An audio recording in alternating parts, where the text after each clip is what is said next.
Well, hi, and thanks for joining me in my shop here. I'm going to be putting back together the IF coil that you saw in the last couple of videos.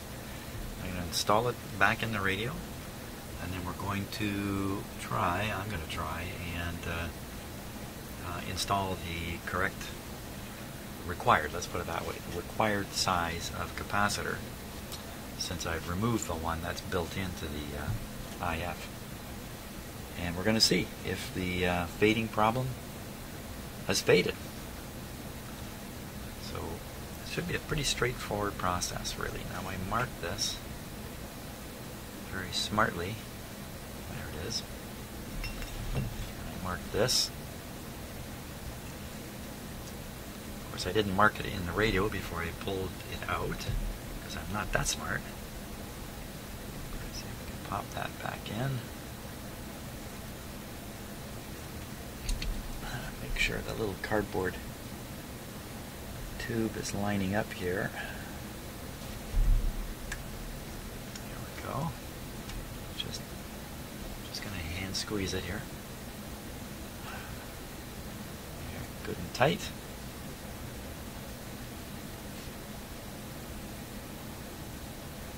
Got part number on there, but nowhere does it say in the schematic or on this what the size of the capacitor is that was made up by the metal piece. Here it is here. So drop this in the right way. There's only two ways it can go in. Let's tip this up. Get its familiar view here. Man, I feel like I'm married to this radio. Okay, so this is going to go in this way. Put my finger on the clip to hold the clip.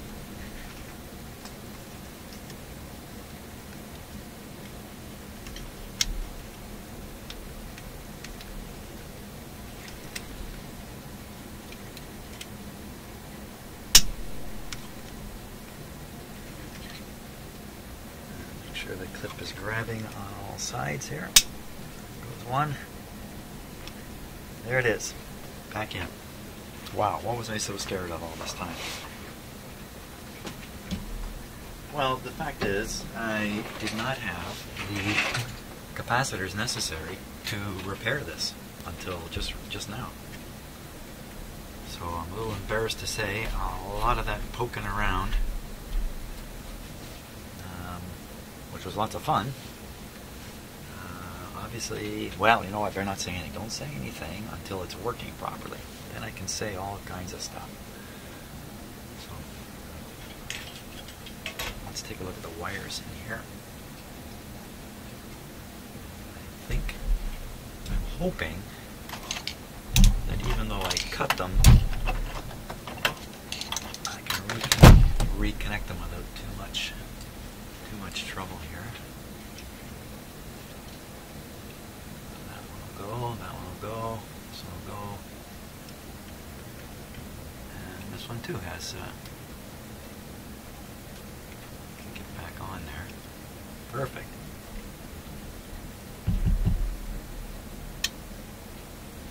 Okay, might make pretty short work of this.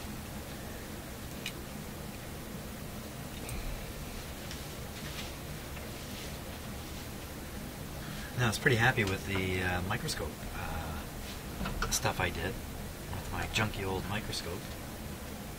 You know, you don't have to have perfect stuff to get somewhere. But on the other hand, I'm not so happy with the result of my FM sweep generator. You know, the essential problem there is a generation gap between that piece of equipment and my oscilloscope. So the sweep generator is looking for a scope. Oh, you know what? I've got a really cool old scope. Maybe I'll bring it in here and show it to you. And it might actually have the feature that's needed here. Just a second. Come on. Okay.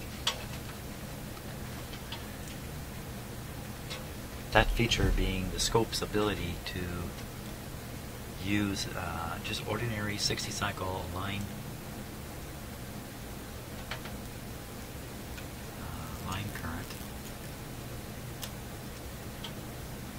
the X-axis sweep.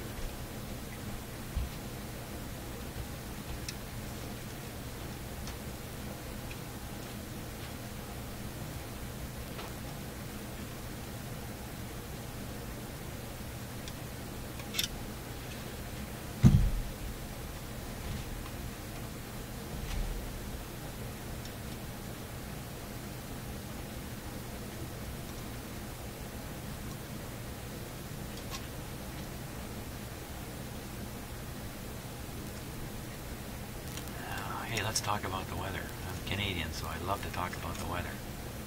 Boy, is it cold. Holy smokes. We had a not today, but yesterday or the day before, we had a combination of snow and freezing rain.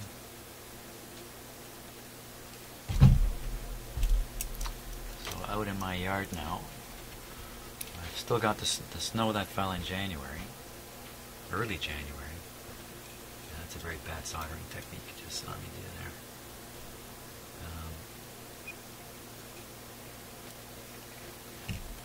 Cover with a little bit of fresh snow, cover with a thin layer of ice. There's enough freezing rain to cause a lot of power outages, but not in the city I live in. Another thing that's going on in Toronto. Toronto has 3 million people in it. It's a big city. There's always lots of stuff going on, but lots of people have lost their water service because the pipes are frozen in the ground. In other words, the cold has penetrated down deep enough where their service pipes, water service pipe, is shallow enough that they've frozen. And with the unrelenting cold, it's been below freezing now since early January. It has not come above freezing once.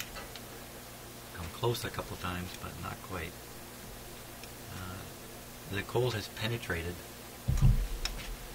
all the way down to the depth of the water service pipe. Now, if you're in a warm area, like if you're in Florida, your water pipe is a foot and a half in the ground or 2 feet, or not very deep.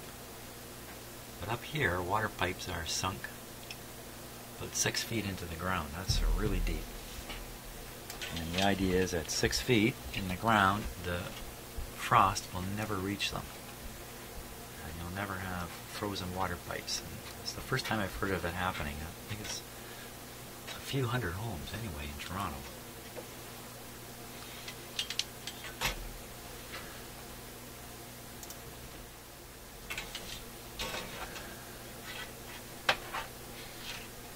So once your water service pipe is frozen, it's not an easy deal to thaw it out. I'm not sure how they're doing it. I saw some news pictures of them excavating.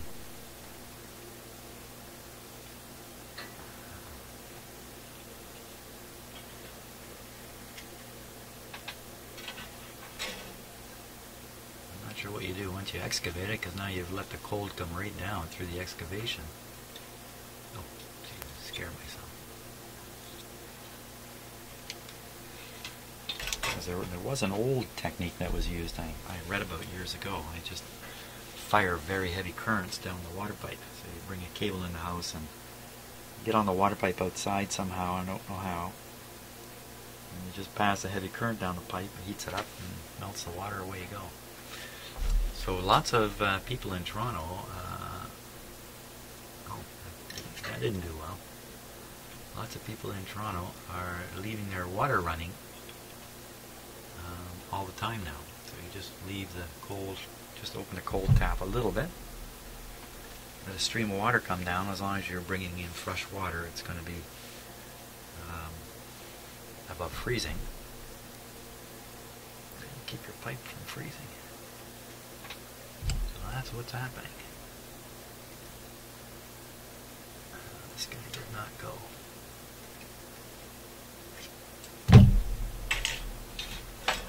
Oops.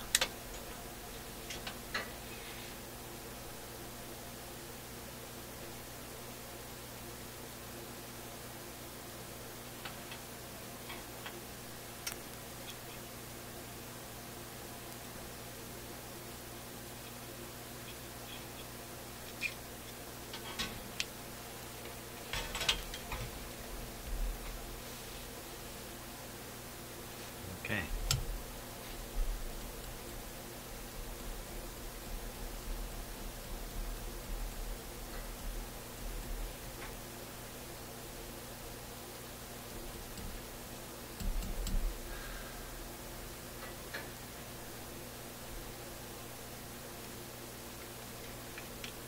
Just sitting here thinking about, do I know exactly which terminals to put that new capacitor across? Yeah, I'm sure I can figure that out. So I'm going to dig out my capacitors here and we'll start experimenting. I think I'm going to start with 30 picofarad. So just to tell you what the plan is, I'll take a 30 picofarad capacitor, temporarily connect it in there, turn the radio on.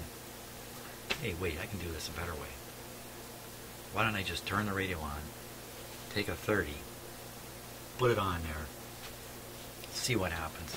Put a 10, put different sizes on, very temporarily. We'll see what happens. Okay, I think I'm ready for the exciting part here, which is trying to run this radio now. I've got the IF coil back in, IF transformer rather. I've got a couple of capacitors here at the ready that I picked out. I have a full range of ceramic capacitor sizes. So I'm starting here though. I've got a, this is a 30 picofarad, this is a 20. But I can get in between in steps of 2 picofarad.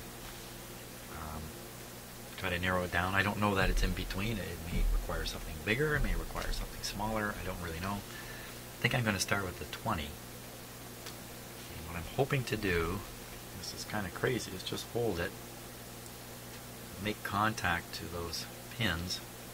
I don't think this is going to go well. Like that. And then tune the... Wow, if I go to tune the radio, its full range, I would have to move it way up and down and turn this control a lot while I'm trying to hold this capacitor. That's not going to work too well. But I can change the output frequency of the FM signal generator up here fairly rapidly, fairly easily, with just one hand movement. So I think that's what I'm going to try to do, is sweep it up and down. We'll see what happens. We'll see if by some chance it tunes it in. Maybe a bit of a long shot here, but won't be the first time I've tried I've tried long shots. So just double checking everything here. Okay, I think we can put the power on it. What concern would I have putting power on this, having done the work I did? Not too much, really. Not too much. So I'll flip it on with restricted power. Maybe I better plug it in. I didn't even have to think that time. There we go. Good. Lights are working properly. No shorts in it. Gee, I wonder if it'll work just the way it is even without the capacitor. Wouldn't that be funny?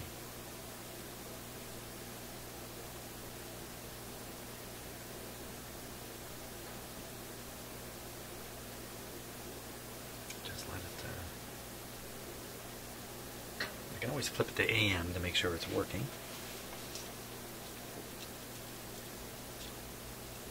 And I guess, let's think about this. Without the capacitor, that IF coil's resonant point is probably nowhere near 10.7 or 10.58 for that matter. So we'll have a number of stages that are tuned and lined up. But this one will be way over here somewhere. So the radio could be very, very quiet. Nothing getting through. Let's see, I'll turn it up now. Just a faint hum. I'm just going to turn it down, put it on AM briefly. AM seems to be working fine. Thank you. Okay, back to FM. I don't know how noisy this is going to be. I don't know about my hand influence on this holding this capacitor. It is on the secondary side. I'm not too worried about any high voltage being there. These are resonant circuits though, and they do cause a voltage to kind of appear on them. I can put it that way. Okay, so I got the capacitor. Turn the volume down. I better stand up for this so I can reach the signal simulator. I'll turn the power up. Oh, I didn't have the power turned up on it. Turn it up real high. So we're sending as strong a signal as possible onto the radio. Maybe I should tune the radio now without the capacitor, because I can. Let me do that. Oh my gosh. Holy smokes. Get out of here.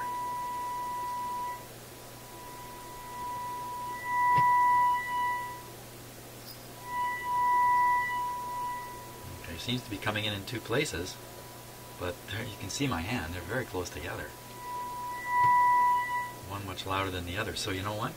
When I showed you the IFs and I said it's way over here, it's not way over here. It's just over here a little bit. Get out of here. Really? That easy? Okay, I'm going to tune the whole range of the receiver in case we hear this coming in. I can't believe it. It can't be this easy. I've never done anything like this before, so this is one part of the radio that I'll take that back. I have done this exact kind of repair. Remove a defective capacitor out of the IF and put in a discrete component underneath, and it worked. Maybe this isn't as hairy as I expect. There we go, past the point. Well, it's only picked up in that one area. Wow! And you know, it's not far off of 100.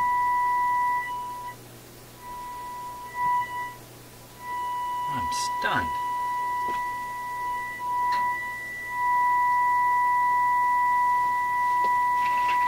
Well, let's stick on a little capacitor, the 20.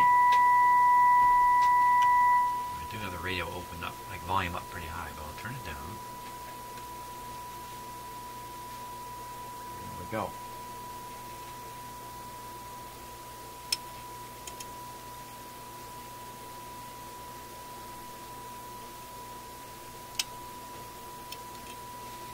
Not making much difference, is it?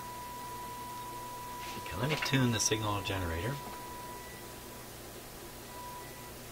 Should get the same effect. I'll turn it up a little bit. Turn up the volume on the radio. So I'm going. So you can hear there's two peaks. One there, one over here. Now hold this on. Good luck.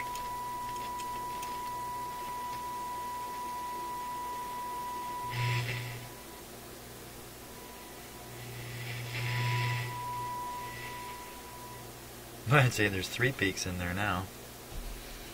Let's put on a bigger one now. I think my fingers are having an effect because that hum is showing up, and I'm holding the capacitor. It's really not too cool a way of doing this.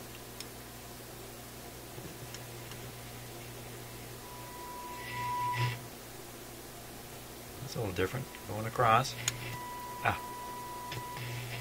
Yeah. Say if I just put one lead on, you hear all that.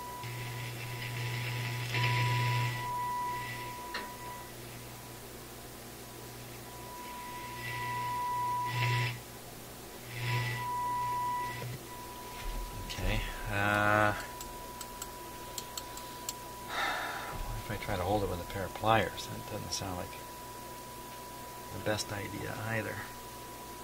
I'm going to drop it into the radio. That's what's going to happen. Let's see.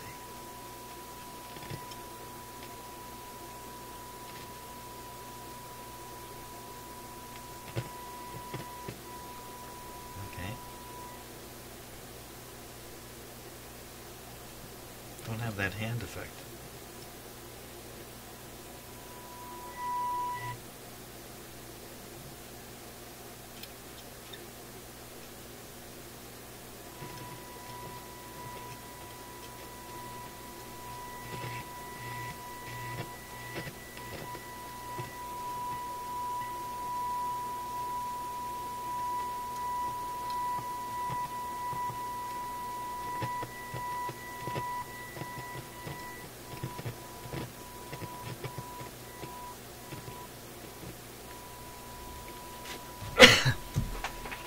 Another thing might be I should just let this run and see if it fades out.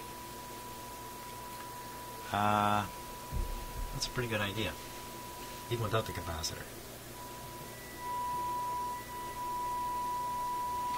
Hook up my voltmeter again.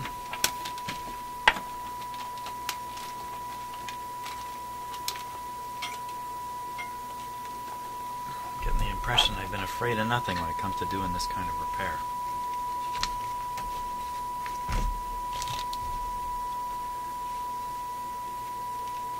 Okay, so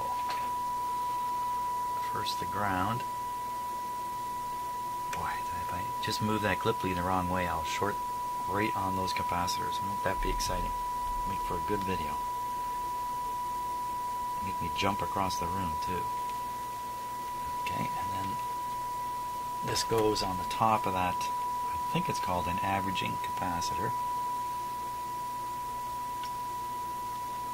And we're on 20 volts. Goes on here.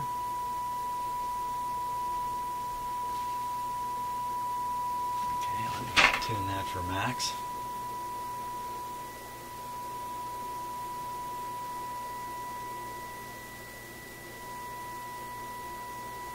Good enough. 131, 133.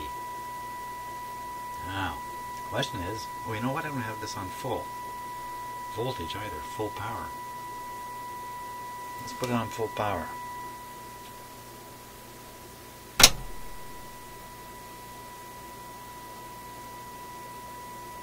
Charging up that capacitor.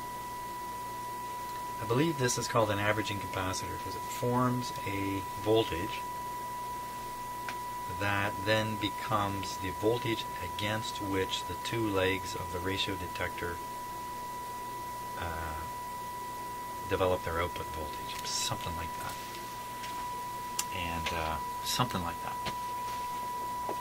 Don't quote me, but if you watch enough of my videos, you already know better than to quote me.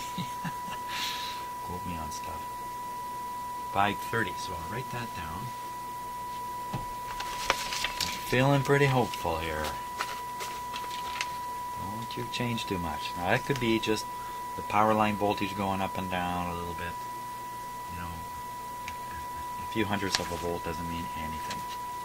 Repeat after me.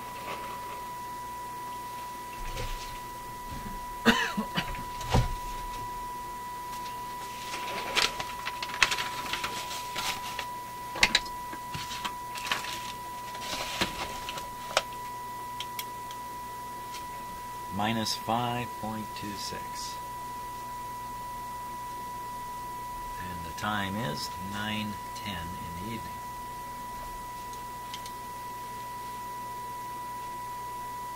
Could also be a little bit of drift as more and more heat soaks into the radio and soaks into my RF generator. So a small variation. Like we know what this looks like when it goes bad. Zoom, down to nothing. So I think I'm just going to let this guy run. Also, when I come back, I can retune it and see if it comes back up around 5.26 if it has fallen to like 4 volts or something scary like that. Now here's another scary thought, which has probably gone through some of your heads. This isn't the only IF transformer in this radio. There's another 1, 2, 3, 4 more of them. Not all IF transformers, but 4 more similar transformers. And all of them have capacitors in them. One there, one there. This one's gone now. 2 there, 2 there. Oh my gosh, 1, 2, 3, 4, 5, 6 more in 1, 2, 3, 4 cans. Wow, a raging debate on whether all those should be changed at this point or not. Because that one I just did, it's pretty exposed up here and easy to get to. The rest of them, not really the case.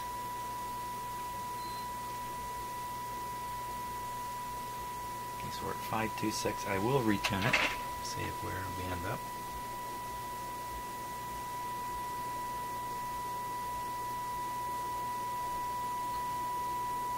Better than ever.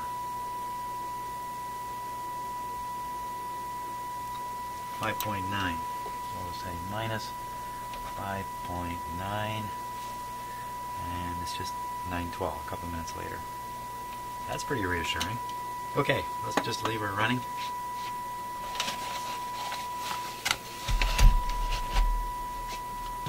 And we'll see what happens.